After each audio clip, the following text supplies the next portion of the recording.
Tu es Charlène Guéguin, tu as 33 ans. Après une enfance lumineuse marquée par l'amour inconditionnel de ta mère, celle-ci est emportée par un cancer en moins de 2 ans. Ah ouais. Toi qui avais concentré tes 2 dernières années à prendre soin d'elle, tu cumules perte de l'être cher et perte de sens en même temps. C'est le début d'un déni qui va durer 5 ans. Un matin de 2022, alors que tu as la vie dont tu rêves, le déclic, c'est comme ça, sous la douche. Tu te demandes, mais qu'est-ce que je fous là? Tu quittes tout et pars dans un ranch en Louisiane pour te retrouver. Ah ouais. Là-bas, tu amorces une introspection profonde et réapprends à vivre, à accepter tes émotions et à construire une vie alignée avec tes aspirations. De retour en France, tu t'éloignes des chemins classiques pour te réinventer en tant que copywriter, créant Mindscale, une entreprise de marketing digital qui te stimule et te passionne. Cet épisode est un hymne à la résilience, à l'introspection et à la force de façonner sa vie à son image, peu importe les obstacles. Elle nous rappelle que tout est possible quand on choisit de voir la vie autrement et qu'on ose être soi-même. Ta devise, la qualité de votre vie dépend de la qualité de vos pensées. Welcome Charlène, je suis avec l'insatiable, l'incollable, monsieur Christophe Alioussé. Dans notre podcast, dis-nous tout, on efface tout. C'est parti, c'est parti. Merci, aloha, c'est Mika, ravi de vous avoir avec nous. Allez, on y va.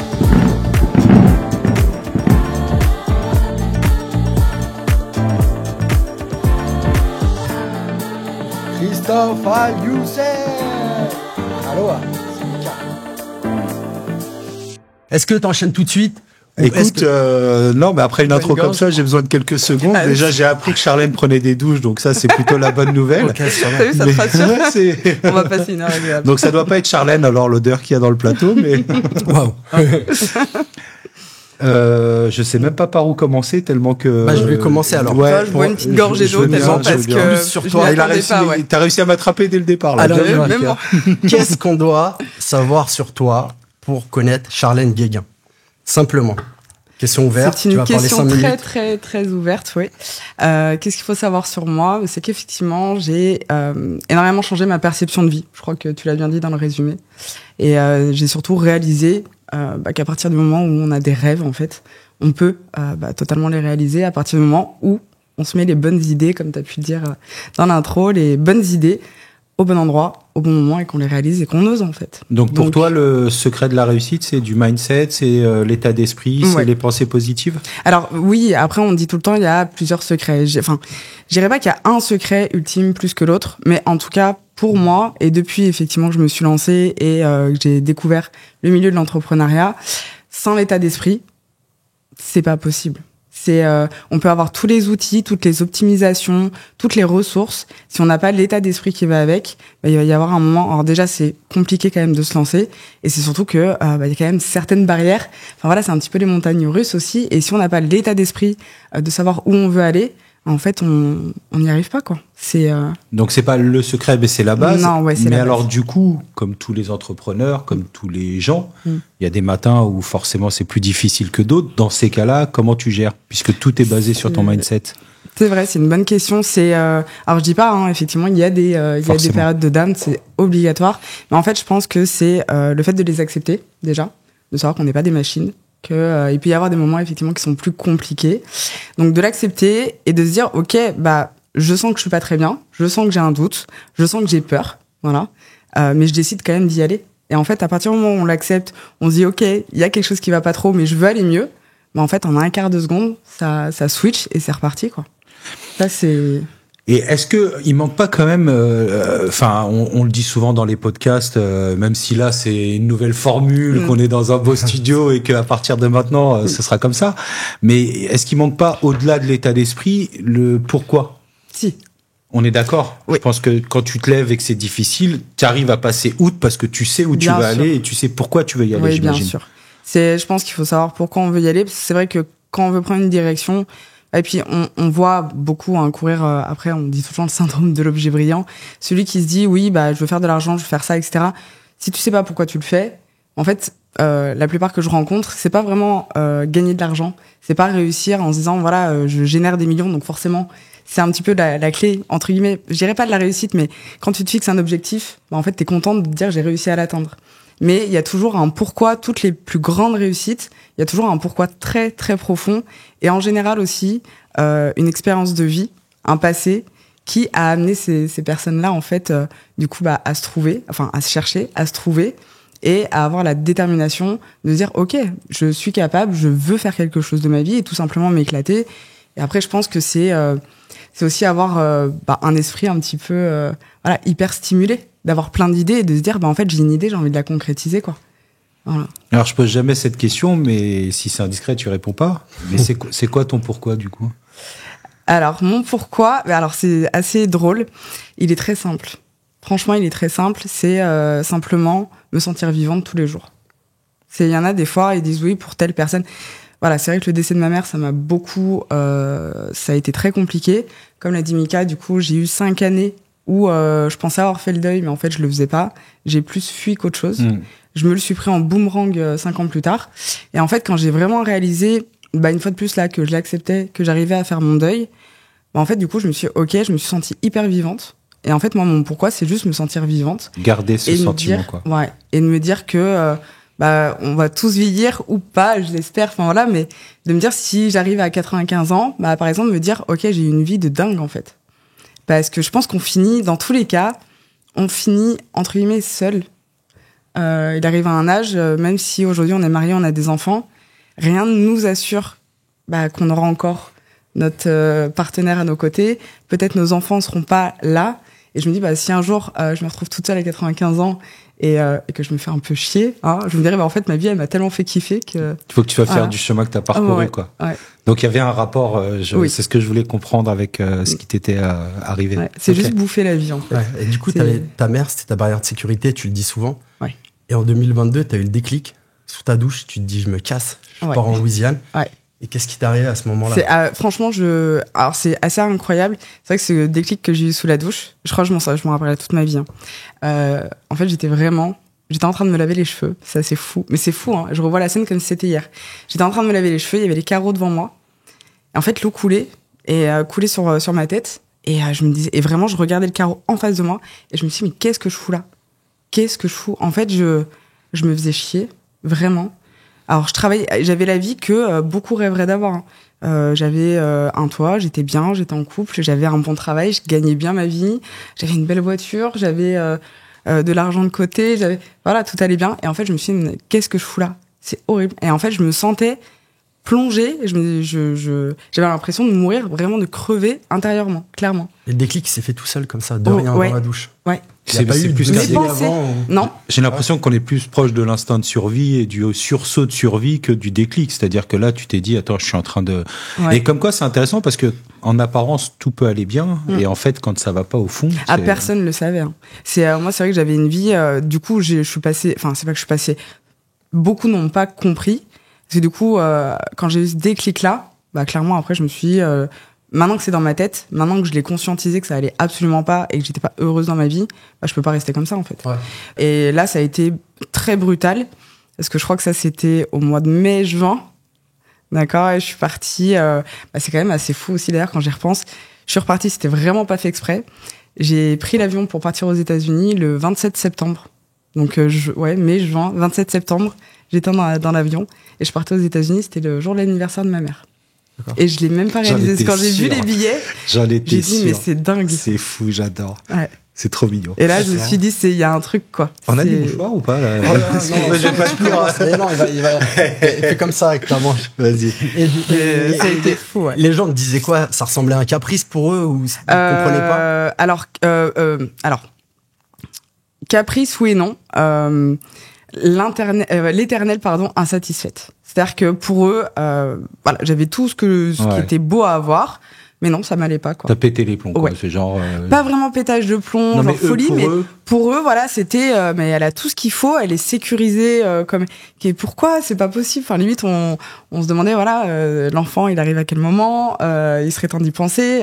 Je quitte tout, parce que alors, du coup, je me suis séparée, donc ça a été forcément. Quand même... Puis alors, pour expliquer à la personne... Pour lui, ça devait être dur, par contre, parce que pour lui, il était dans un quotidien où tout allait bien. Ouais. Comme tu dis, vous parliez peut-être de faire des enfants, et du jour au lendemain, il y a sa femme qui, 3 mois après, elle est dans l'avion pour traverser le monde et aller se retrouver, en fait. Je pense que c'est ce que t'es parti faire. Mais c'est exactement ça. J'ai dit que de toute façon, j'en avais besoin.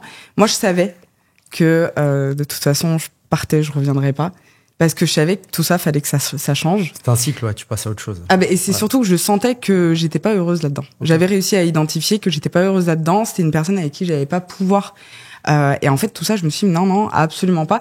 Et j'aurais pu avoir cette sécurité de me dire, je suis en couple, je suis bien, je suis avec quelqu'un qui m'aime. Mais énormément, c'était beau et tout. Mais non, en fait, c'est pas possible. Et donc, du coup, je savais que voilà, il fallait vraiment que je fasse ce pas et qu'il se passe autre chose. Après, franchement, ça fait... Je dirais, c'est pas de la peur négative que j'ai ressentie, mais beaucoup d'adrénaline. C'est-à-dire que je me suis séparée, j'ai quitté mon emploi. Du coup, j'ai bien quitté parce que quand j'ai dit je pars, mais c'est pour partir aux États-Unis, c'est très bien passé. Ouais. Voilà, dernier jour, incroyable, vraiment des confettis et tout. Enfin, ça avait été incroyable, mémorable. Et tout ça, ça t'a pas fait sentir vivante justement? Si. Hein? Ah, et là, le fait, en fait cette espèce de bouffée, je le vis comme ça quand tu racontes. Incroyable. Mais pour faire un parallèle avec le pro, du coup, parce que le but, c'est pas d'aller t'embêter avec ça pendant tout le podcast, mais est-ce que ça nous dit pas que des fois, les gens ont l'impression d'être bien là où ils sont, ils ont, entre guillemets, tout pour être heureux, et qu'en réalité, ils sont pas épanouis, ils sont pas, et que des fois, il faut savoir tout casser pour reconstruire? Mais je pense que, après ça, je sais pas parce que, peut-être avec les années, c'est quelque chose que j'aimerais bien creuser, parce que je pense que oui, il y a beaucoup trop de personnes qui sont pas du tout heureuses, mais ils ont cette sécurité, ils osent pas vraiment. Ils ont un schéma qui est un mais schéma c'est tellement correct en fait. Ouais, c'est souvent on dit la politique, la politique, il faut pas, faut pas parler de politique parce qu'il y en a, on dit c'est vraiment des repères, la politique c'est ancré, faut pas en parler. Celui qui est de droite, il passera jamais. Mais là en fait, il y a des personnes aussi, je pense qu'elles savent effectivement qu'elles sont pas bien. Mais c'est comme ça, c'est comme ça, elles sont bien, il faut faire les choses comme ça, elles sont pas heureuses, est-ce qu'elles s'en rendent compte aussi vraiment des fois, ou est-ce qu'elles accusent pas le fait de pas se sentir bien sur autre chose et non pas sur ce schéma qui les satisfait pas? Je pense que des fois les gens réalisent pas forcément. Pas se mettre en question. Juste une réflexion parce que j'étais en train pendant que tu me confirmais ça. Non mais je réfléchissais que toutes les personnes qu'on a pu recevoir dans notre podcast, il y en a beaucoup, c'est un peu le schéma. Et en y pensant, c'est très féminin en fait, parce que je pensais à Sabrina Braca, je pensais à Nan Chetouali, je pensais à Sandra, je pensais à plein de nanas qui ont fait cette démarche, qui aujourd'hui sont épanouies, qui cartonnent dans leur domaine. Et j'arrive pas à trouver d'exemple masculin. Alors, je dis pas que ça existe pas, mais j'ai l'impression que c'est quand même une démarche qui est assez féminine. Alors, je vais dire un truc. Moi, j'ai un peu ma théorie là-dessus. Ouais, mais vas-y. Ça va. Je suis entourée de 2 hommes, donc c'est assez... Non, j'ai une théorie. Alors, je dis pas qu'elle est bonne, pas bonne. Je me suis pas forcément renseignée. Hein. C'est un peu instinctif. C'est pas une étude sociologique, c'est une théorie. Pas du tout. C'est vraiment une théorie, donc à approfondir, mais... je me dis, je suis partie, une fois j'ai réfléchi à ça parce que j'en ai fait exactement la même conclusion, même déduction que toi. Et en fait, je me dis, je pense que les hommes sont capables effectivement de faire des choses incroyables. C'est-à-dire qu'ils ont une force et tout, on va pas faire la comparaison, mais par rapport à ça, c'est un peu effectivement parler tout à l'heure d'instinct de survie. Ouais. Et il faut pas oublier que la femme, elle est là pour mettre au monde les enfants. Je te rejoins. Elle materne. Et je pense qu'effectivement, il y a un instinct de survie. Il y a une force qui est supérieure. Ouais. Et je pense que pour moi, il doit y avoir de la corrélation. C'est-à-dire que nous, on est capable de continuer dans un truc où on n'est pas bien parce qu'on est, c'est un peu, c'est vrai qu'une femme, au bout d'un moment, que ce soit en couple, que ce soit au boulot, elle est capable de tout foutre en l'air pour, oui, bien sûr, mais je dis pas qu'ils sont pas tous capables, mais de manière générale, tu en es la preuve. Ok. Non, mais toi, tu l'as fait, mais c'est ton côté féminin. C'est mon côté féminin, ça, j'ai assuré. Et du coup. J'ai pas osé, merci. Vas-y, pour garder le fil. Et tu pars en Louisiane. En Louisiane, il se passe quoi alors? Parce que ça, tout commence là-bas, finalement. Donc, effectivement, je prends l'avion le jour de l'anniversaire de ma mère. Là, je me dis, c'est ouf. Alors déjà, donc je pars avec une amie, du coup, en Louisiane. T'as une amie qui t'accompagne dans ce projet? Oui, alors c'était une amie, très très proche. Ouais, on part toutes les deux. C'est d'ailleurs grâce à elle qu'on a eu le contact en Louisiane et tout. Celle qui connaissait, donc c'était un entraîneur en Louisiane. Donc en fait, on part toutes les deux. Donc je pars pas toute seule, mais on part quand même toutes les deux. Et c'était incroyable. C'est-à-dire que j'arrive aux États-Unis, déjà le vol et tout. Mais comme tu disais, les 3 mois quand j'ai pris la décision. jusqu'à l'avion et même après quand ça s'est enchaîné, tout le temps l'adrénaline. Et en fait, j'ai pris plaisir à ressentir cette adrénaline. Mais je le vis avec toi là. Je te jure. J'ai pas eu peur de genre je pars à l'étranger, je m'en fous. J'ai pas eu peur de la barrière de la langue parce que je parle pas assez anglais. D'ailleurs, faut vraiment que je m'y mette, mais j'ai pas du tout eu cette peur-là. Même après tout ce séjour aux États-Unis. Oui, parce qu'en fait, shame on you. Louisiane. Ah bah oui, c'est très francophone. Très francophone. Bah oui. Et il parlait beaucoup et très bien français. Donc j'ai pas eu de. Mais bon, avec un petit peu plus de base. Mais je veux dire, j'ai pas eu cette peur. Alors que je sais que certains partir à l'étranger, une langue en plus qu'ils ne maîtrisent pas, 3 mois, parce que je partais pas une semaine en vacances, 3 mois. Donc on avait vraiment nos valises en mode on va passer vraiment un bout de notre vie là-bas. En fait, j'ai absolument jamais ressenti de peur. Au contraire, je me suis sentie vivante et c'est là que tout a commencé. Moi, ça a été vraiment effectivement mon déclic parce que souvent on parle de déclic. Oui, il en faut. Je pense qu'il y en a plusieurs dans la vie. Voilà, il y a différents. Bien sûr. Et là, vraiment, celui-là, il me marque. Il y a un avant-après, quoi. Ouais. Ah, clairement. Mais et dans le sens positif. J'ai plus jamais été, par contre, ça je le sais, j'ai plus jamais été la même femme parce que j'ai appris à me découvrir. C'est-à-dire qu'avant, je me connaissais absolument pas. Il y avait des traits de mon caractère, etc. Du coup, je ne savais pas identifier. Donc, je savais pas y réagir, je savais pas les accepter, je savais pas. Là, je me suis redécouvert et c'est vrai que ma perception de vie, la façon dont je vois la vie aujourd'hui, elle est plus du tout la même. Ouais, et à partir du moment où on voit ça, il y a rien qui peut t'arrêter en fait. On se sent fort après. Il y a rien qui t'arrête. T'en tu gagnes confiance. Et d'ailleurs, juste pour finir là-dessus, pour bien comprendre, et puisque ça a parlé à beaucoup de gens aussi, après t'as perdu ton grand-père. Et tu l'as pas vécu de la même manière justement parce que t'avais passé ça. T'arriverais à l'expliquer ou pas? C'est intéressant pour ceux qui vivent ça ou qui vont le vivre. Oui, bien sûr. Et puis c'est vrai que c'est des choses, on n'en parle pas beaucoup, parce que souvent c'est tabou. Voilà, la douleur, mais c'est dur d'en parler aussi. Donc merci de. Avec grand plaisir. Moi, je dis, c'est vraiment un grand plaisir parce que j'en parle aujourd'hui. Je suis en paix avec tout ça parce que je l'ai accepté une fois de plus. Et moi, alors déjà une phrase qui choque tout le monde. Ça fait, c'est depuis. Donc ça va faire à peu près 2 ans que je suis capable de le dire. Je dis maintenant grâce au décès de ma mère, par exemple, et jamais à cause. Parce que grâce à son décès, parce que dire à cause ou grâce, est-ce que ça va la ramener? Non. À cause, c'est très négatif. Grâce, du coup, j'essaie d'en tirer le positif. Ouais. Et ça, il y a des gens, ça les rend fous parce qu'ils disent, mais comment tu peux dire ça? Ouais. Alors que si, c'est ça. Et du coup, c'est vrai que de l'avoir compris, effectivement, donc j'ai perdu mon grand-père aux États-Unis. Donc ça a été un moment quand même assez compliqué, hein, parce qu'une fois de plus, c'est quand même douloureux. Donc à savoir que, effectivement. Et puis t'étais pas là en plus, peut-être. J'étais pas là. Voilà. Et ça devait être dur, ça. C'était horrible. Surtout que, du coup, voilà, j'avais avec ma maman, mes grands-parents. C'est comme mes parents. Hein. Donc, moi, mon grand-père, c'était mon repère paternel. C'était vraiment comme mon père. Pour moi, on était très, très, très, très proches. Et quand je suis partie d'ailleurs aux États-Unis, vraiment, c'est le seul moment où j'ai eu, s'il m'a pris dans ses bras, il savait que je partais 3 mois. 3 mois, c'était loin, à l'autre bout du monde. C'est le doute que t'as eu après. Et j'avoue que je me revois ce dernier câlin, du coup, qu'on s'est fait, où je le sentais, ça m'avait pris aux tripes. Et du coup, de me dire que, voilà, après ça, j'ai jamais revu, mais bon, c'est la vie. Et effectivement, d'avoir fait le point. Je me rappellerai toujours aussi ça, comme le coup de la douche. J'étais aux États-Unis, je regardais le ciel, j'étais dehors j'étais trop bien posée dehors. C'est une scène de film, j'adore. Je te jure. Et je regardais le ciel et en fait j'ai pleuré, mais vraiment. Et j'avais du coup j'avais mes AirPods, j'écoutais une musique, mais vraiment qui me rendait hyper triste. Je générais vraiment la situation. De la mélancolie et tout. Ah ouais. J'adore ces phases. Et j'ai pleuré. C'est un truc de fou. Phases. Moi, c'est pour les ruptures amoureuses, donc c'est beaucoup moins grave. Mais ça fait mal quand même. Hein. Ah, mais j'adore. Et ça, et en fait, des fois, je dis, et c'est pour ça que je dis, il faut accepter aussi de se sentir mal. Cette soirée, elle a été incroyable. J'ai pleuré toutes les larmes de mon corps pendant 3-4 heures. Je ne m'arrêtais pas, je pleurais. Et pareil, le lendemain, il s'est passé quelque chose. C'est ce soir-là où j'ai accepté que ma mère ne soit plus là aujourd'hui, qu'elle était décédée, qu'il y avait eu la maladie, etc. Et là, pareil, j'ai eu ce déclic. Donc le décès de ton grand-père t'a fait accepter? Alors, et le décès de mon grand-père est arrivé 2 mois après ça. Ah oui, c'est vrai que c'est rapide quand même. Voilà. Ah oui. Parce que ça, donc, c'était quand je suis arrivée aux États-Unis que je découvrais un peu, être à l'autre bout du monde. Ouais, en fait, je regardais le ciel et je me disais, putain, mais en fait, on a tous le même ciel. Tu sais, tu te fais des pensées, des fois, tu te dis, mais. Peyton Sawyer dans les frères Scott, sur le panier de basket, sur le terrain de basket, tu sais. Ah ouais, non, mais c'est ouf. Et j'étais là, on a tous le même ciel et tout, c'est trop bien. Je suis plus Tom Sawyer dans les arbres, tu vois. Ouais, c'est vrai, ça marche aussi, c'est pareil. Et du coup, en fait, cette soirée m'a fait accepter et 2 mois après, Et bah là, ouais, je perds mon grand-père. Et ça a été dingue. Voilà, une histoire de fou aussi. Hein, une histoire de fou. Déjà, je l'ai senti. Je peux pas dire, alors, on n'est pas dans les trucs, mais je l'ai senti parce qu'en fait, c'était en fin de journée. Donc, on montait à cheval et tout ça.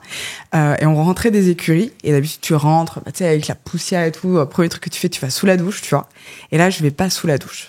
Et en fait, mon grand-père, il avait été hospitalisé, mais pour quelque chose, voilà, ça allait, quoi. Enfin, il était pas censé... voilà. Et j'appelle l'infirmière, et avec le décalage horaire et tout, j'appelle l'infirmière et tout, oui, ça va. Et moi, pas rassurée, j'étais au téléphone, je raccroche, je sentais, il y avait un truc, pour moi, ça allait pas. Mais j'étais incapable de l'expliquer. Hein. Pareil, je me remets dehors, je regardais le ciel, j'étais pas bien. Et là, je mange pas, je prends pas ma douche, je décide, j'ai une photo dans mon téléphone, j'ai pris le lit en photo, truc de fou, c'est-à-dire que le lit, je le laisse comme ça, je le défais même pas. Juste, j'enlève mon jean, je prends une couette, une grosse couette, je me mets sur le lit et je me mets en boule, je mets mon téléphone à charger et je m'endors comme ça, mais vraiment en travers du lit, rien à voir. Et là, 2 heures après, ma grand-mère, le téléphone sonne, première sonnerie, de suite, alors que j'étais en vibreur. Quand je dors. J'étais en vibreur, ça a pas eu le temps de sonner une fois. Je vois ma grand-mère et là j'ai compris. Oh, c'est ouf. Et là j'ai eu cette sensation, j'étais pas bien, mais vraiment pas bien. Tu savais. Ouais. Tu savais. Ouais. Alors que c'était pas du tout prédestiné à ce que ça arrive. Et du coup avec le décalage horaire, c'était pour mon anniversaire. Oh non. Si. Donc en France c'était pas encore mon anniversaire. Enfin c'était voilà avec le décalage horaire mon anniversaire. Donc on me souhaitait mon anniversaire. Ouais. Non, mais depuis tout à l'heure, il n'y a qu'une histoire. C'est pourquoi on est comme ça à côté de toi. Parce qu'il y a le petit ange et le petit diable là, sur les épaules. C'est ça. Je te jure. J'aime deviner qui est qui. C'est bon, j'ai compris. Donc en fait, quand tu prends ta douche, ta vie elle change. Quand tu prends pas ta douche, ta vie elle change. C'est toute une histoire de douche. Alors en fait. ça, c'est exactement. Ouais. Tu l'avais analysé ça ou pas? Non, pas du tout. Non, regarde. Toi, je viens de conscientiser encore. Ah, incroyable. Mais voilà, c'est. Et du coup, après, t'es rentré? Et je suis rentré du coup en catastrophe. Je suis rentré en catastrophe. C'est ce qui a arrêté ton voyage américain? Oui. Alors, il me restait 15 jours à faire, je crois. J'ai voulu avancer mes billets. Du coup, c'était trop tard parce que c'était pas loin de la date de départ. J'ai repris des billets et tout. Je suis rentré en catastrophe. Du coup, je suis partie de Dallas. Dallas, je suis arrivée à Paris. Dallas, on est parti en retard. En fait, il y avait les obsèques. Donc, je suis arrivée pile en dernier recours, quoi. Et je m'en rappellerai toujours, mais jusqu'à la fin. Et c'est toutes ces épreuves où je me dis maintenant, il n'y a plus rien qui peut me... On part de Dallas en retard. Et j'avais une correspondance pour faire, parce que du coup, dans le sud de la France, donc je faisais Dallas-Paris, Paris, le sud, Marseille. Et là, on part de Dallas en retard. Et là, je commence à calculer déjà. Je me dis, attends, ma correspondance, là, c'est pas bon. Je commence déjà à faire les calculs et tout. Je me dis, mais là, c'est vraiment pas bon, ça va pas le faire. Et là, en fait, il se passe un truc de fou. Du coup, toute l'équipe qu'il y avait, en fait, j'allais les voir. Je dis, vous croyez que ça va le faire? Mais non, je crois que ça va être compliqué. Bref, à la fin, pour essayer quand même de choper la correspondance, il m'avait changé de place pour que je sois la première à sortir. Ah, c'est adorable. Non, mais une histoire de fou. Les petites mignonnettes, là, il m'a apporté les petites mignonnettes. J'étais la seule dans l'avion à pas dormir. J'écrivais le texte, pour les obsèques à mon grand-père. J'ai pas dormi, mais j'ai passé un super retour. Enfin, pareil, j'étais dans mes pensées, je réfléchissais à plein de choses. Et en fait, j'ai accepté, le temps du voyage, j'ai accepté. Voilà. Et en fait, il y a plein de choses humaines qui se sont passées, c'était fou. Mais je suis arrivée à Paris, j'ai loupé mon avion, parce que c'était trop tard. Mais je suis tombée sur un homme incroyable, un Breton aussi. Donc, du coup, il me dit, Bretagne. Aussi, ouais, Bretagne. Et en fait, impossible de changer mon vol. Je loupais les obsèques, hein. Et là, très clairement, je me revois, j'étais devant lui comme ça. Là, je me suis mise à pleurer. Mais là, je me suis mise à pleurer. Je dis, non, c'est pas possible, je peux absolument pas louper les obsèques là. Et il a réussi à me trouver un vol. Il m'a regardé, il m'a dit, on va se débrouiller. Il m'a trouvé un vol en catastrophe et tout. C'est oufissime. Et je suis arrivée vraiment la veille au soir, à la dernière minute, quoi. Dans le sud. Parce que c'était une Bretonne, une Bretonne de Marseille, quand même. Ouais. Mais c'est marrant parce qu'on apprend à se connaître ce soir, on a déjà beaucoup échangé, mais j'ai vraiment l'impression, et je suis un peu comme ça, c'est pour ça que je suis assez sensible à ce que tu dis, j'ai l'impression que tu vis ta vie comme un film, c'est-à-dire qu'il y a des scènes, il y a des personnages, il y a des... Ah, on est d'accord? Ah ouais, c'est un Netflix, il y en a plein, ils me disent, faudrait que t'écrives un livre. T'as des musiques qui t'accompagnent, t'as des trucs, je trouve ça ouf. Et tout est là, c'est vrai qu'on parle de choses, bon voilà, mais moi je le vois vraiment, ouais, c'est ouf. C'est vraiment ouf. Enfin, je me dis, à aucun moment, je me dis, j'ai envie de changer quoi que ce soit à tout ce qui s'est passé. c'est ce qui me rend mais vraiment vivante, quoi. Alors des fois, oui, ça peut m'arriver d'avoir, ça peut être dur des fois, la fatigue. Voilà, je pense qu'on n'est pas, comme je disais, on n'est pas des machines. Donc même, voilà, quand on est un petit peu plus fatigué, un peu plus, forcément, il y a peut-être, mais en fait, tout de suite, je rebondis parce qu'en fait, ça me fait tellement de bien et je me dis tout ce qui m'est arrivé, ça me rend humaine, ça me fait réfléchir autrement. Du coup, j'ai des valeurs aussi humaines, même mes relations ont énormément changé. Donc mes relations envers moi-même, mais même aussi envers les gens. Autres. Ouais. J'aime pas tout ce qui est, enfin là, j'arrive plus. Par contre, je suis devenue un peu difficile, effectivement, avec tout ce qui est négativité. Enfin, les gens qui sont là. Donc, on en revient un peu à ce qu'on disait tout à l'heure, tu sais, les gens qui sont pas trop heureux, mais ceux qui se plaignent tout le temps, qui râlent, tu sais, et puis ils sont jamais contents, ils râlent, ils sont pas. Mais en fait, je sais pas, moi maintenant, c'est vrai que je suis peut-être un peu moins patiente parce qu'avec tout ce que, quand même, je dis pas que j'ai vécu, voilà, tout le monde a des histoires. Bien sûr. Mais avec tout ce que j'ai quand même traversé, je me dis, à un moment donné, en fait, si t'es pas content là où t'es, change. T'as le choix. Je dis tout le temps, voilà, t'as 2 routes. Comme ça, t'es là, t'es tout le temps. On prend combien de décisions par jour? Ouais. Une fois, je me rappelle plus du chiffre. Hein. Ouais, j'ai vu aussi. Mais pas par jour, on prend un nombre de décisions énorme. Donc en fait, tu prends. T'as plein de fois des chances de te tromper ou de. Là, c'est comme là, je suis en train de me dire, tu vois, je fais un choix. Je bois une gorgée d'eau ou pas? J'ai fait un choix là. Tu la bois pas tout de suite. Je vais la boire après. Ok. J'ai fait un choix, tu vois. Moi, j'ai décidé de la boire tout de suite. Voilà. C'est tout un tas de choix. Et tu vois, tu fais tout le temps des choix dans ta vie. Et je me dis, quand t'as quelque chose où tu te sens pas bien, t'es pas OK avec ce que t'es en train. Je sais pas, t'as le choix en fait. Arrête de te plaindre, arrête, tu sais, ceux qui rentrent, ouais, puis j'en ai marre, et si, et un tel, et ce truc, et mon boulot, et machin, et les transports, arrête de râler en fait. Ouais, mais tu arrête. me fais penser un peu aux gens qui ont arrêté de fumer, qui ne supportent plus l'odeur de la cigarette, mais toi, t'as arrêté de râler, t'as décidé de vivre, et tu supportes plus, je pense, les gens qui se plaignent, qui effectivement...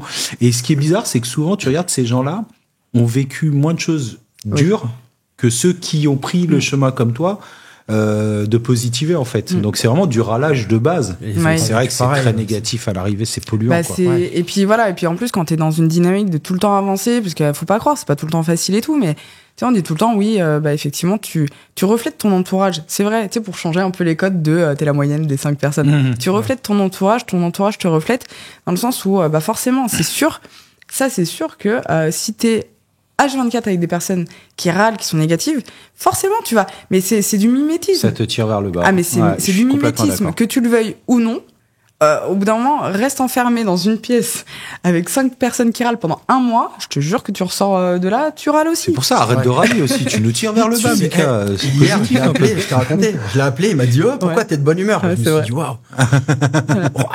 Ça veut dire que tous les autres jours, j'appelle et je fais la gueule, en fait. Non, pas tu fais la gueule, mais c'est vrai que quand on est, comme tu l'es toi, un peu naturellement, un peu solaire, un peu rayonnant, ça, tout de suite, ça te donne envie de te mettre au diapason et ça te met de bonne humeur. Ouais. Donc, autant s'entourer de personnes qui sont comme ça, quoi. C'est plutôt positif. Ah, puis c'est tellement, et je sais pas, les journées sont pas les mêmes. Enfin, tu sais, tu te couches le soir, t'as le smile. Parce que même quand t'as le smile H24, quand t'as des personnes, des fois, quand je suis confrontée avec des personnes autour de moi qui râlent et tout, j'arrive à, voilà. Mais, je rentre le soir, je suis épuisée, quoi. C'est, tu vois, tu dis, c'est bon. Du coup, j'ai envie de faire le choix, tu vois, de ne plus avoir à supporter ça. Après, tu peux rencontrer, ça peut être des clients, ça peut être bien sûr, dans l'aspect professionnel, c'est plus difficile mais effectivement dans ton entourage perso. Et alors du coup, sur l'aspect professionnel, je vais tenter une description, mais si je me trompe, justement, t'es là pour ça. J'allais faire mais ça. En gros, dans mes pensées. Tu vois, tu veux le faire? Tu préfères le faire? Je sais pas. Je suis pas content que je tombe à ce moment-là. En gros, t'as monté une société avec Harold. Ah ouais. On peut le citer, je sais. Ah oui, bien sûr, avec grand plaisir. Qui est un mec adorable. On a eu le plaisir de le rencontrer. C'est un bon. Où vous accompagnez les entrepreneurs dans le développement de leurs réseaux sociaux, la captation de leads sur les réseaux sociaux. C'est un peu. C'est ça. On peut dire ça comme ça. Oui. Donc souvent, je vais faire attention aux mots réseaux sociaux entre guillemets parce que c'est vrai qu'il y a des façons d'attirer aussi des prospects, des clients en étant actifs sur les réseaux sociaux. Nous, c'est pas vraiment cette partie qu'on va gérer, mais c'est vraiment sur les tunnels de vente. Ouais. Voilà. Donc sur de l'acquisition de leads, mais vraiment avec des stratégies qui sont préétablies et qui sont prédictibles du début jusqu'à la fin. Voilà. Nous, ce qui est intéressant, c'est de se dire, ok, on met ça en place. mais les résultats, grâce à cette stratégie, les résultats sont quasiment garantis en réalité. Ah bah oui, ils sont. En fait, selon le marché, selon le secteur, dans tous les cas, c'est garanti. Après, effectivement, c'est pas les mêmes résultats, c'est pas selon si c'est du service, du produit ou autre, mais dans tous les cas, ça reste peut toujours pas à fonctionner transformer autrement. après. Ouais. Voilà, c'est ça. En fait, ce que tu fais, c'est un peu ce qu'on voit souvent sur les réseaux sociaux et qui nous fait marrer, c'est rentrer 15 mandats sans bouger le cul du canapé. C'est un peu... Ah moi j'adore ça. C'est ma com. À chaque fois, je dis comment rentrer 15 mandats chaque mois. Et là, après, j'enchaîne en non, je suis absolument pas là pour vous vendre du rêve, donc on va se détendre. Tu vois. Mais en réalité, c'est juste que tu vas capter plusieurs leads. Après... Et c'est là où on se moque un peu de ces gens-là. C'est pas pour autant que tu vas rentrer 15 mandats. Mais par contre, tu vas amener à tes... Alors, si je prends, parce que tu bosses beaucoup avec des agences immobilières, mais pas que, j'imagine. Mais si on prend les agences immobilières, tu vas leur amener une centaine de personnes qui sont rentrées dans le tunnel de vente en disant, j'ai un projet à court, moyen ou long terme. Par contre, tu remplaces pas le travail de l'agent immobilier. Non, tu fais pas. C'est là où le côté je claque des doigts, il y a 15 mandats qui tombent, moi ça me tue. Mais bon. Mais après, j'adore chacun son choix. Hein. Ça c'est de la com. Mais ça c'est mais c'est incroyable comme ça marche. Les gens font de la com avec ça et ça moi je le dis tout le temps aussi.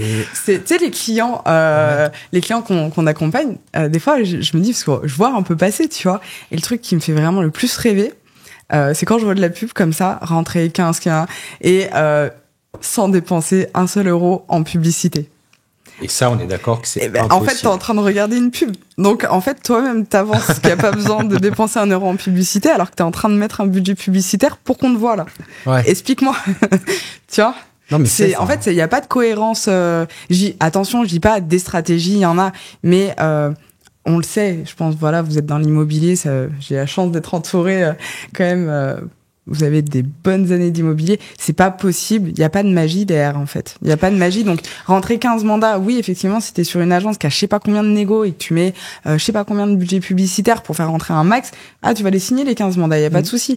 Mais la plupart aujourd'hui sont indépendants, il y a quand même beaucoup d'indépendants dans l'immobilier et il faut arrêter entre guillemets de leur faire, de leur vendre du rêve, surtout que c'est vrai, voilà je vais mettre ça là, hein, mais il y a beaucoup de réseaux de mandataires quand même qui happent un petit peu le mandataire, on va dire par la reconversion professionnelle, en disant voilà, tu vas bien gagner ta vie, l'immobilier c'est incroyable et tout, les coms, le truc. Mais en fait, c'est pas comme ça dans la réalité. Donc il y en a beaucoup. Alors, sans citer de réseau de mandataires, hein, mais voilà, sans citer non plus les accompagnements, les formations qui sont mises en place. Parce que non. Après, on va encore se fâcher avec IAD, VSK. Non, ça suffit. Hein. Il y en a déjà assez. Mais en fait, je me dis, voilà, ces personnes-là sont happées. Donc, une fois de plus, on identifie la personne, elle est pas bien dans sa vie. Viens, l'IMO, c'est top, c'est génial. Ok, voilà, il n'y a pas de souci. Mais derrière, ça se passe comment? C'est-à-dire que on vend du rêve. L'immobilier, est-ce que tu sais que tu vas galérer pour avoir tes premiers mandats? Est-ce que tu sais que quand tu vas avoir ton mandat, mais attends, ouais, tu l'as signé ton mandat. Mais attends. Ta com, elle arrive vendu encore. Ouais, ta com, elle arrive que quand c'est signé, quoi. Et là, tu dis, ouais, c'est cool, c'est signé. Ouais, ok, j'ai signé le compromis. Champagne, compromis, il saute. Et allez, et vas-y. Et là, les ascenseurs émotionnels. Et je me dis, les gens, la plupart, ils sont pas prêts à ça. Quand ils voient la pub, soit passer à la télé, soit sur les réseaux, genre rejoignez un réseau. En fait, ils s'attendent pas à tout ce qu'il va y avoir derrière. Mais c'est tellement vrai. Moi, et d'ailleurs, c'est ce qui nous a amené à créer Nexthome. On va pas, parce que justement. Merci à vous d'être là quand même, parce que ça va faire du bien. Non, mais il y a besoin. Tu peux pas, c'est pas possible. Ouais. C'est vraiment un attrape-nigo, quoi. Je trouve ça horrible. Et le problème, c'est que, quelque part, si ça marche, c'est qu'il y a beaucoup de gens qui ont envie de gagner de l'argent sans travailler, et que c'est juste que tu joues sur leur crédulité et que voilà. Mais Coluche l'a dit, les gens l'achètent pas, ça ne se vend pas. T'as pas une Laurent Vimon contrecarré avec ça. Avant, il y avait les livres, il y avait pas les réseaux. Non, il y avait des livres qui existaient avec ça. Deviens riche en lisant le livre. Ouais. Bah oui. Les gens ils disaient quoi? Mais attends. Et le seul qui devenait riche, c'est le mec qui avait écrit le livre, quoi. Mais du coup, il explique au lecteur comment faire. Bah voilà. Et après, c'est un peu pareil maintenant aussi, non? Il y en a plein qui vendent des formations, c'est du vent. Ah oui, ouais. C'est là aussi, mais ouais. Et pourquoi, toi, t'as décidé, ton travail, c'est copywriteuse? Alors, de base, ma compétence, effectivement, c'est ça. Alors, tout bête, je suis rentrée des États-Unis et je me suis dit, Parce que quand je suis rentrée, du coup, mon grand-père décède et tous les obsèques, le truc, le machin. Tu sais, après, forcément, ça redescend. Donc là, tu dis, putain, je suis en France. C'est le même ciel, mais c'est quand même pas le même pays, hein, franchement. Bon, j'ai pas vu mon retour, du coup, tu vois, pris par les émotions et tout. Tu dis, bon, ok, je suis en France. Et du coup, en fait, j'ai fait le choix parce que, du coup, j'avais tout quitté, hein. Donc, on reprend le mec, le taf, l'appart, la voiture. J'ai tout vendu. J'ai parti. Et donc là, je me suis retrouvée. Je me suis dit, bon, déjà, je vais pas laisser ma grand-mère toute seule. Parce que ma grand-mère, c'est comme ma maman numéro 2, avec un énorme cœur.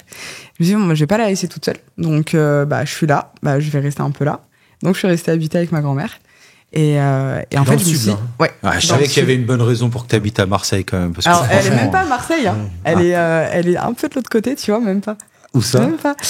Vers Béziers, elle est. Ah, bien Béziers, très bien. Ouais, j'adore. Niveau IMO, c'est pas mal. Non, mais tu rigoles, mais tu sais que c'est une ville avec un gros potentiel. Mais moi, j'ai passé souvent mes vacances à Vias, Port-Iragne. C'est vrai? Oui. J'ai grandi là.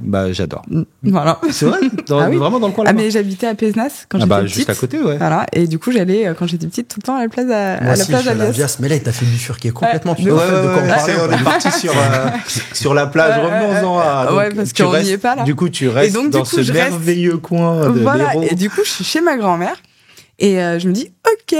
Et donc j'ai été j'ai été ambulancière. Enfin, j'ai eu un parcours, mais quand je suis partie, j'étais ambulancière. Je savais que j'ai un diplôme d'État qui franchement est recherché, ça manque énormément. Je sais que je claque des doigts, je travaille. Et je me suis dit, non, Charlène, ça c'est fini, tu vois. Et je me suis dit, ok, qu'est-ce que je vais bien pouvoir faire? Ça c'est parce que du coup, la fameuse question que tout le monde se pose, tu sais. Qu'est-ce que je vais faire? Et en fait, quand j'étais aux États-Unis, en fait, j'avais déjà une idée. Je peux pas dire que j'avais déjà une idée, je m'étais formée sur les investissements immobiliers, j'avais kiffé aussi la crypto, tu vois, je m'étais prise là-dedans. Mais la formation, attention, pas à faire des dingueries, hein, mais en fait, de comprendre un petit peu, de dire, ok, je vais faire quelque chose, je vais commencer à réfléchir autrement avec mes neurones, en fait. Et donc, j'ai adoré, j'ai commencé à me former sur le marketing et tout. Enfin, plein de petits, et je me suis dit, ok, donc j'étais chez moi, je me suis dit, ok, maintenant, qu'est-ce qu'on va faire de tout ça? Comment ça va se passer? Et en fait, c'est ma grand-mère, un soir, mais à chaque fois, c'est des trucs comme ça, hein. On était devant la télé. On allait prendre la douche. On parlait. On l'avait déjà prise. Sortez de la douche, Et on parlait. Et moyen, elle me dit, toi, elle me dit, pourquoi tu te mets pas à écrire? Parce qu'en fait, je lui lisais. Ah oui, parce que quand j'étais aux États-Unis, j'ai fait un petit book. Un journal? Ouais, je vais pas envie de dire journal intime, mais ouais, un petit book. Et tellement je ressentais fort les choses sur l'instant, je me suis dit, tu sais, on sait jamais, hein. Si je vieillis, j'oublie, je perds la mémoire. Si je suis vieille, j'ai Alzheimer, tu vois, je me lirai ça me fera kiffer, tu vois. Sans me souvenir que c'était moi. Ah oui, je l'ai gardé. Tu le relis de temps en temps? Ah ouais. La dernière fois, j'ai relu, j'ai dit, wow. Et en fait, du coup, à un moment, je mets vraiment, j'ai l'impression de renaître. Je le dis vraiment. Et du coup, je lisais des passages à ma grand-mère. Et elle me dit, toi, elle me dit, il faut que tu te mettes à écrire. Elle me dit, pourquoi t'écris pas? Et du coup, voilà. Ça a été un enchaînement. Du coup, j'ai effectivement fait une formation dans le copywriting. Alors, faut savoir qu'au début, c'était assez contradictoire parce que je détestais la vente.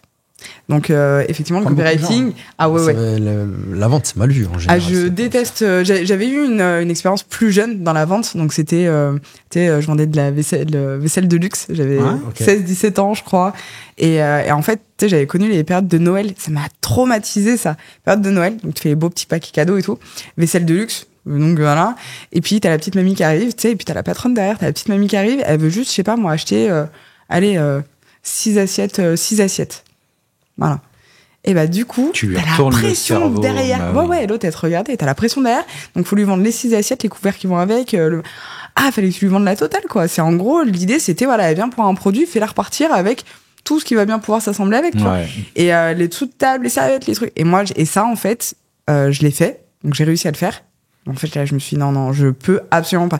Et ce jour-là, ce côté toujours un peu humain, où j'ai beaucoup d'empathie, je pense, et vraiment, ce jour-là, la fameuse mamie, elle est repartie, j'ai réussi à lui vendre. L'autre, elle était trop contente. Je l'ai vu passer la porte, j'ai eu l'impression que c'était ma grand-mère. Ouais. Je me suis dit, ça aurait été ma grand-mère, là.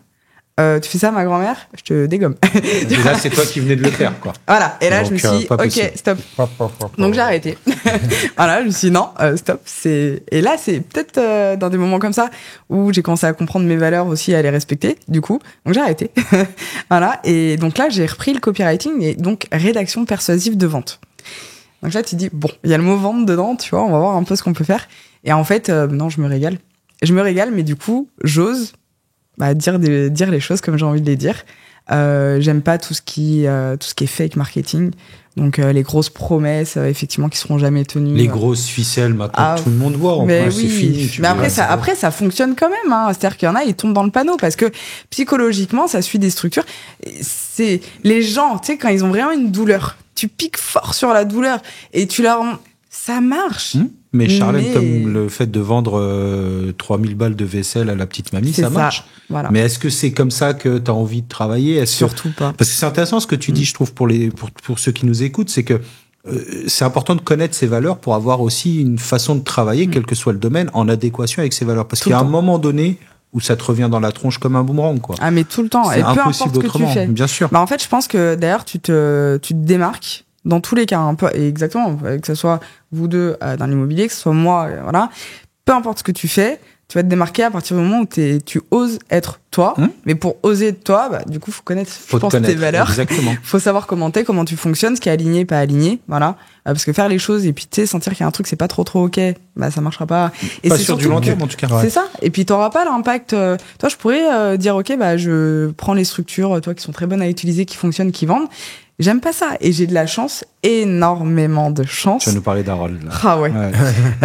Non, mais c'est comme nous, si on partage pas les mêmes valeurs, tu peux pas faire ça, c'est pas possible. Et Harold, il est incroyable. Je fais juste une parenthèse, il n'y a pas de jugement de valeur, entre guillemets, dans ce qu'on dit. Il y a des gens pour qui la valeur, ça peut être l'argent, et ils vont vendre 3000 balles de vaisselle à mamie, et ce sera dans leur système de valeur. Et, mais bien sûr. Il en faut. Exactement. Là, on dit juste que si c'était pas les tiens, t'as bien fait de pas continuer. Il faut s'écouter. Comme je dis, voilà, il y en a qui sont chacun, et on est tellement tous différents qu'effectivement, faut s'écouter. C'est c'est la première des choses. Oui, vendre 3000, on le connaît, ça fonctionne. Et effectivement, si la personne elle est ok avec ça, il y a pas de souci, elle est ok. En même temps, la personne, attention aussi, la petite mamie, elle les a quand même achetés. Là, donc il y a pas de, c'est pas malsain. C'est juste, est-ce que c'est axé avec toi ou pas? Voilà. Après, alors il n'y a pas d'escroquerie, mais est-ce qu'il y a de l'abus de confiance? Est-ce qu'il y a de l'abus de faiblesse? C'est la limite. Mais peu importe, ça c'était avant. Par contre, ce qui fait aujourd'hui Mindscale, c'est ça. C'est le fait de faire. Alors j'ai bien aimé le terme, c'est de la vente. Redis-moi. Quel terme? Attends, ce que tu fais aujourd'hui. Le copywriting. Ouais, mais non. Non, t'as parlé de vente, ouais. De vente inclusive. Rédaction persuasive de vente. Persuasive, ouais. Rédaction persuasive de vente. Non, mais j'aime beaucoup ce terme. C'est parce qu'en gros, c'est de la manipulation. Mais oui, mais après la vie. Mais avec tes valeurs. C'est-à-dire que justement, tu n'utilises pas les grosses parce que c'est le marketing. On peut dire ce qu'on veut, les gars. C'est de la manipulation. Y a pas de. T'arrives au supermarché, si tu te retrouves avec cette marque-là à hauteur de vue, c'est pas un hasard. C'est qu'il y a des mecs qui ont fait des études pour dire. Donc tout est de la manipulation. À droite. Mais toi, t'arrives à mettre des valeurs dans cette manipulation. J'ai une parenthèse. J'ai découvert un truc. Je me suis sentie très très bête. Le C de Carrefour. Le C de Carrefour? Le C de Carrefour. Moi aussi, oui, il y a une flèche dedans. Ouais. Mais non, mais le C. C'est un C, je croyais que c'était une flèche. En fait, le logo, c'est un C. Voilà, je me suis sentie très bête. Bref, on l'a tous découvert quand on a vu le truc passer sur Facebook. Là, je crois que personne l'avait vu avant. Mais ça me rassure. Mais par contre, il n'y a pas que, pour moi, la persuasion. Attention, la persuasion, c'est pas que dans le pro. C'est pas que dans le boulot. C'est pas, la persuasion, elle est H24. Mais non. Non, si. Si. Non, mais je comprends ce que tu veux dire. Mais faut le savoir, c'est que mais ça, dans les interactions, dit, ça. Dans les interactions, en fait, moi, par exemple, aujourd'hui, et attention, quand on entend manipulation, souvent les gens ils disent mais c'est négatif. Non, il y a de la bonne manipulation. Parce que des fois, en manipulant l'autre, moi, par exemple, je vais prendre un exemple. Je vais prendre l'exemple, voilà, ça pleure pas. Ma grand-mère, je dis pas que je la manipule. Mais selon, tu sais, elle a quand même perdu sa fille, elle a perdu son mari, et en fait, je sais du coup comment elle fonctionne, et par empathie, je sais comment lui dire les choses et comment réagir avec elle pour que ça lui apporte quelque chose de positif. On est complètement d'accord. Donc c'est pas de la sale manipulation. En fait, la manipulation, c'est quoi? C'est emmener quelqu'un là où tu veux l'emmener. Et là après, à toi de savoir si tu veux l'emmener à un endroit négatif et donc le manipuler à mauvais escient, ou l'emmener là où tu considères être le mieux pour lui, et là où de la manipulation. Là où il a envie d'aller. Bien sûr. C'est voilà. C'est parce que je crois que du coup, nous on peut pas savoir, et puis on peut pas savoir où les gens ils ont vraiment envie d'aller. Mais c'est vrai que très clairement, j'ai pris l'exemple de ma grand-mère parce qu'il est très simple à comprendre. Elle était malheureuse Elle me disait qu'elle avait envie d'être plus heureuse. Bon, bah, A, B, comment on y arrive? Et c'est vrai que, bah, du coup, dans nos conversations, voilà, mais en prenant le temps, etc., j'ai fait exprès d'utiliser, voilà, d'avoir certaines conversations avec elle à des instants donnés. Et j'ai un peu, voilà, fait tout ce process. Et aujourd'hui, bah, franchement, non, mais c'est plutôt une réussite. Je trouve ça super intéressant. Donc, c'est juste que t'arrives à interagir. En fait, complètement. Ouais, c'est ça. Hein. Ouais, complètement. Et là, je me dis, je suis qu'au début de plein de choses, tu vois. Vraiment, c'est le début. Je pense, on en reparle dans 20 ans. Mais ça, moi, ça me passionne un petit peu, justement, tu vois. Et puis, c'est un respect, je trouve. C'est-à-dire que quand tu interagis avec quelqu'un, le fait que tu te connaisses, c'est déjà un énorme point. Et du coup, en te connaissant, tu perçois l'autre aussi de manière différente. Et du coup, je trouve que ça apporte beaucoup de respect dans l'échange. Et beaucoup de qualité, du coup. Et ça marche, bah, pour la vie professionnelle, tout comme pour la vie personnelle. Et c'est... Ce qu'il faut, c'est juste mettre de la bienveillance dans tout ça. Ouais, et justement, il n'y aura pas de... Et alors, sur l'aspect professionnel, comment ça se traduit, cette touch Bah, l'authenticité. En fait, déjà, d'être authentique. Pas jouer un jeu, enfin, pas être... Voilà. Alors, du coup, manipuler sans manipuler, justement. C'est offrir, vraiment te dire déjà que ce que tu apportes, bah, déjà, c'est un énorme bénéfice pour le client. Ouais, donc, à partir de là, ouais, c'est une vraie promesse. C'est-à-dire que c'est pas une promesse où tu te dis, bon, non, c'est la vraie promesse de dire, OK, la promesse que je lui fais là, c'est là où je vais pouvoir l'amener. Donc, à partir de là, en fait, c'est un échange, c'est un relationnel. Et du coup, je me dis, je dis pas qu'ils deviennent tous des amis, entre guillemets, mais en fait, tu les vois plus vraiment comme des clients, mais comme des partenaires, effectivement, comme des personnes, des collaborateurs que tu accompagnes pour leur permettre, effectivement, de se développer, de leur apporter un plus dans leur vie, quoi. Okay. Donc, c'est plus des clients à qui tu essayes, du coup, de vendre, tu vois, quelque chose. Et comment tu rentres, du coup, tu pars dans ce métier, tu vois l'immobilier, à quel moment tu te dis, il y a un vide, il faut, peut-être c'est la mutation du métier, et tu te dis, ouais, comme ils le font, ça va plus marcher.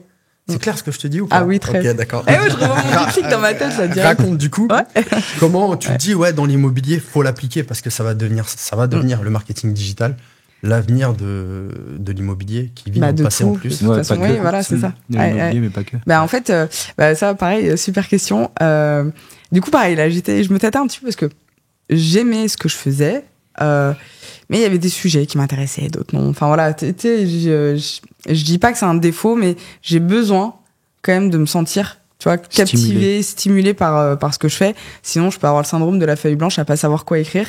Et le problème, c'est que, voilà, on a des structures, hein, forcément, mais je vais pas chercher, j'ai pas envie d'être curieuse sur des sujets, en fait, qui m'intéressent pas et qui me drivent pas. Donc ça, je l'ai vite identifié. Je me suis dit, OK, qu'est-ce qui me ferait? Bah, kiffer, finalement. Et du coup, ça a été Christophe, mon cousin. Donc, qui est agent immobilier. Toujours et en des fait, mecs bien, c'est Christophe. Ouais, je savais qu'elle est là. Tu m'as tendu la perche, attends. T'as vu? Mais, et en fait, du coup, j'échange beaucoup avec mon cousin. Et puis surtout, quand j'ai fait un petit peu cette transition aussi, hein. Donc déjà, on est très proches. Et puis, cette transition, un petit peu ma formation, dans quoi je partais. Il voulait comprendre. Donc, on échangeait beaucoup, en fait, ensemble. Et du coup, il est donc agent IMO depuis un peu plus de 15 ans maintenant. Et du coup, Courbevoie. Donc, sur Courbevoie, voilà. Et il bosse dans une agence, une agence locale. Et il me dit, mais au niveau du site et tout, tu pourrais me faire quelque chose, je pense. Il y a de quoi l'optimiser, tu pourrais me refaire un petit peu tout le copie du site. Il me dit, je te l'envoie, tu regardes et tu me dis.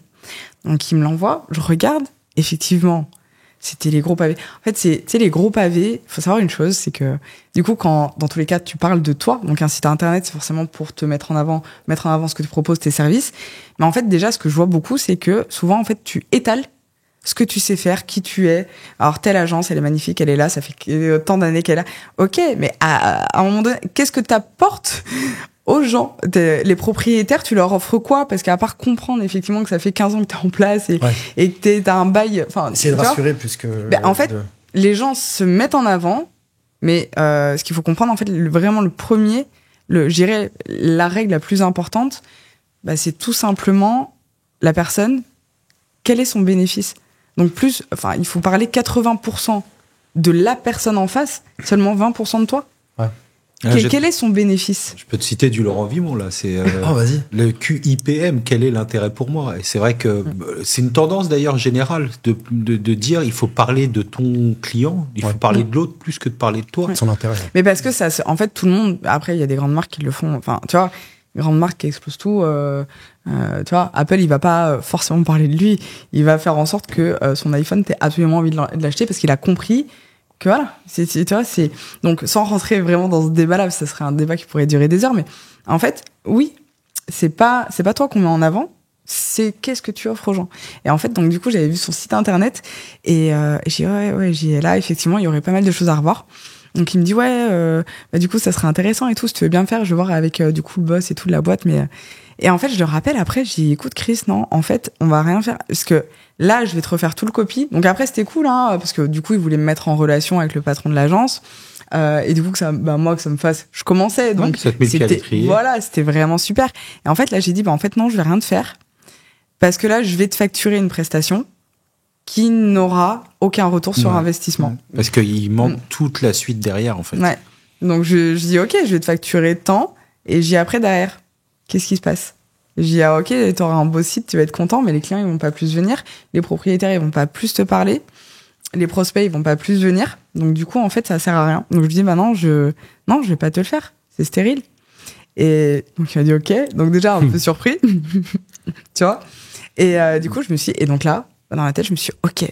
Et j'ai commencé à regarder un peu, tu vois, l'immobilier en me disant, ce que je fais, c'est bien, c'est une compétence que j'aime. Mais il y a quand même un truc. Et dans l'IMO, ils sont en retard.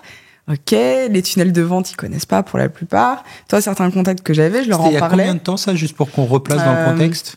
3-4 ans? Très bonne question. Non. Ah non. Après. Ah, c'est... Ouais. C'était, je vois pas le temps passer, il y a 1 an et demi.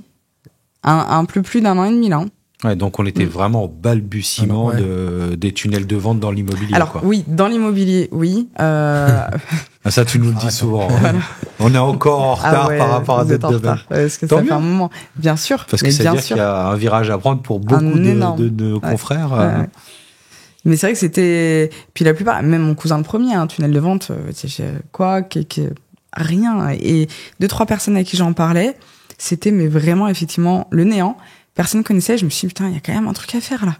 Et là, je me suis dit, ok, donc, le but, c'est quoi? En fait, c'est tout le temps ça. Le but, c'est quoi? Forcément, c'est d'avoir plus de prospects. Surtout que c'était une période quand même compliquée dans l'immobilier. Hein. Vraiment. Ah oui. Et je me suis dit, c'était un petit peu tout le monde. Alors, le problème, c'est que tout le monde voulait rappeler des prospects.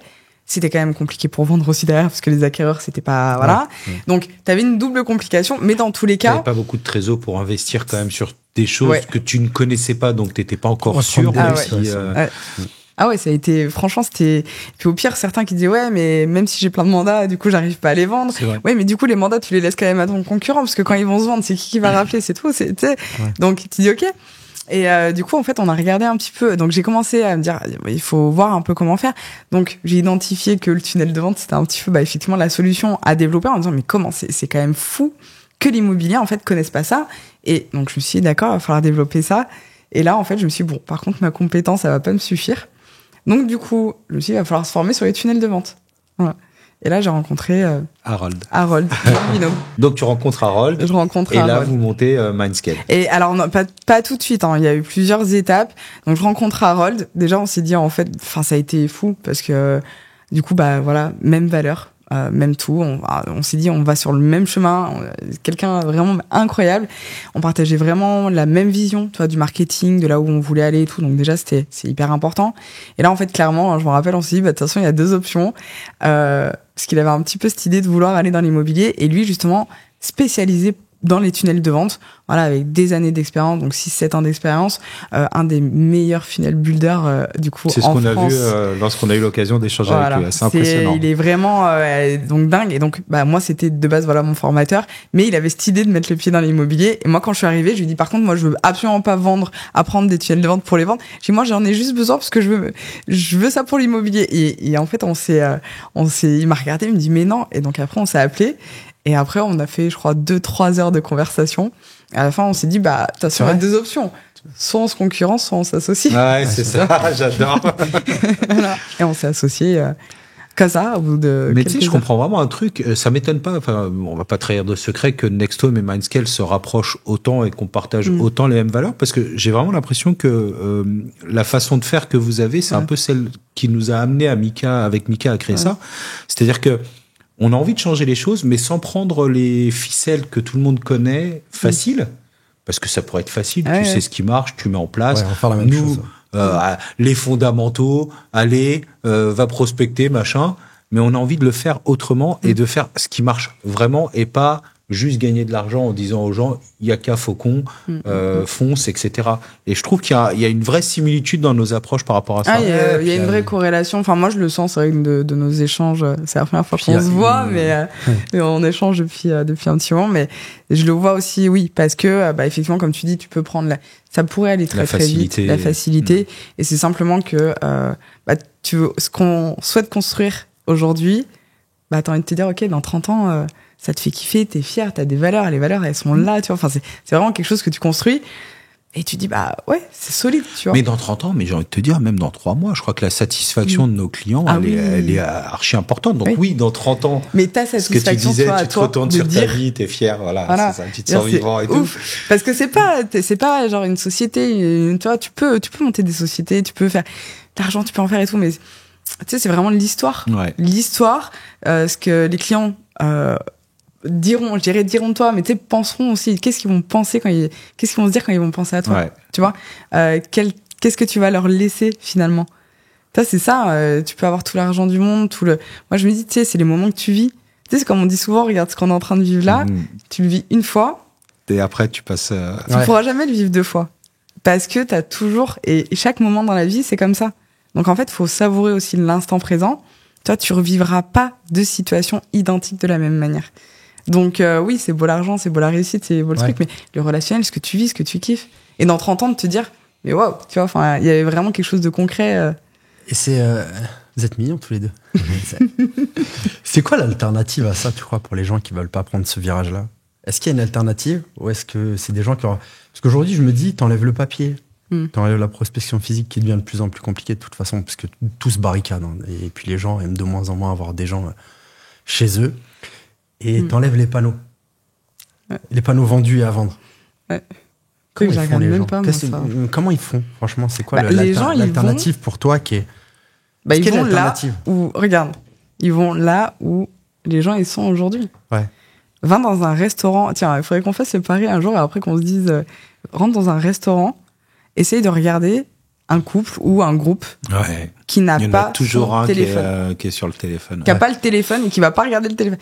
Il faut aller là où les gens ils sont, donc et sur le téléphone. Et quand il a son téléphone, la plupart du temps, il est sur les réseaux, il est sur ce genre de choses. Parce qu'ils consomment du contenu. En fait, les réseaux sociaux, au tout début, à l'époque, si tu regardes, quand ça avait commencé, réseaux sociaux, c'était vraiment l'approche elle est plus la même. C'était au début, c'était privé, c'était privé, la famille, les trucs. Aujourd'hui, c'est plus comme ça. Aujourd'hui, t'as des créateurs de contenu et du coup, tout simplement les réseaux sociaux, les gens viennent choper leur pic de dopamine, tu sais, les gens qui justement ont une journée fatigante, qui râlent, ils se posent sur leur canapé le soir.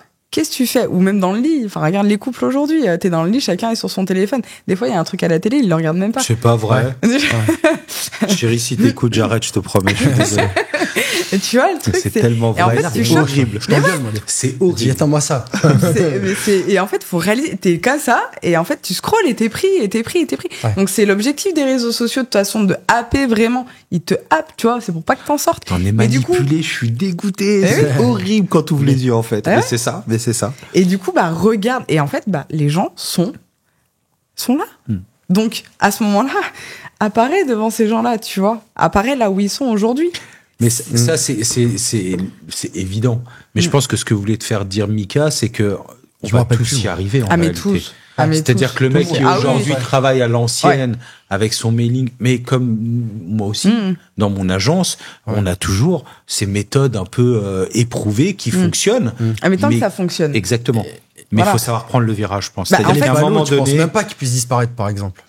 Tu vois, chez Anan qui nous disait, il n'y a plus de panneaux dans sa ville, ils ont interdit les panneaux. Elle a que des panneaux d'elle. Elle a tellement repeint la ville, non, mais c'est vrai. Et du coup, ils sont tous partis. Ils se sont dit, on va pas faire un ravalement avec la tête d'Anan chez Toigny sur tous nos immeubles. C'est génial. Interdiction des panneaux. C'est fou. Mais du coup, tu vas vers ça, le boitage, les trucs. Tu peux plus, enfin, tu vois, la pige, le boitage, les panneaux. Oui, tu fais comment? Mais après, pour moi, c'est logique. C'est-à-dire que oui, tes méthodes qui fonctionnent aujourd'hui, qui vraiment t'apportent des résultats, garde-les. Mais viens complémenter déjà. Prends ce virage, effectivement. Moi, j'ai tout le temps le digital. Faut venir, ça s'imbrique. Tu vois, il y a pas genre non. Déjà, chacun travaille d'une manière différente. Chacun a son petit talent. T'as le mec qui va sortir dans la rue, il va aller, je sais pas moi, à l'épicerie, au truc, toi, il va être actif localement, il va cartonner. T'en as, de leur comportement, leur tempérament, c'est moins leur truc. Ouais. Mais autrement, ils vont fonctionner. Donc, en fait, c'est juste une complémentarité. Prends ce qui fonctionne, voilà, assemble-le, et fais-en une machine de guerre, en fait. Mais aujourd'hui, le tunnel de vente, il faut que ça te ressemble. Alors, c'est exactement ça, l'authenticité, parce que le risque dont certaines personnes peuvent avoir peur, et moi le premier avant de rentrer vraiment dans le truc, c'est de se dire si je paye quelqu'un pour me capter des leads et qu'après j'ai juste à appeler en disant alors vous voulez vendre, j'arrive, t'as plus cette et alors que c'est pas vrai, c'est-à-dire que tu peux, c'est ce qu'on essaye de faire. Et justement, c'est le relationnel. En fait, tu remets non mais ça peut être, pour ceux qui connaissent pas, ça peut être l'inquiétude, tu vois, c'est important de dire que c'est juste un mailing mais virtuel, ciblé comme jamais, beaucoup moins cher. Beaucoup moins polluant, et beaucoup plus écologique, etc. Et beaucoup moins intrusif. Beaucoup moins intrusif, disons qu'en fait, t'apparais devant les gens, et en fait, tu leur laisses le choix. Soit ils consomment ton contenu, soit ils le consomment pas. Exactement. Ouais. Donc, et en étant toi-même, ils adhèrent. Tu dois te mettre en avant d'un autre côté. T'as pas le choix. Quand tu fais un mailing, tu mets devant les gens. T'as pas le choix. Mais c'est comme, j'ai eu une personne au téléphone qui disait, mais moi, la vidéo, je peux pas. Mais en fait, du coup, il faut comprendre effectivement qu'aujourd'hui, je comprends que les réseaux sociaux, ça soit bloquant. Je comprends. Et attention, je crois qu'il y a 97% des conseillers immobiliers qu'on accompagne qui, franchement, sont pas du tout fans de la vidéo. Ouais. Pour certains, carrément, ça les bloque, ils veulent pas. Mais il faut comprendre que, comme tu vois les gens, en fait, il faut assimiler les réseaux sociaux. Comme les gens vont te voir quand tu vas faire du relationnel sur le terrain, physiquement, sur les réseaux sociaux, c'est la même chose. C'est juste qu'au lieu de te voir en réel, ils vont te voir en virtuel. Mais du coup, parle-leur de la même manière.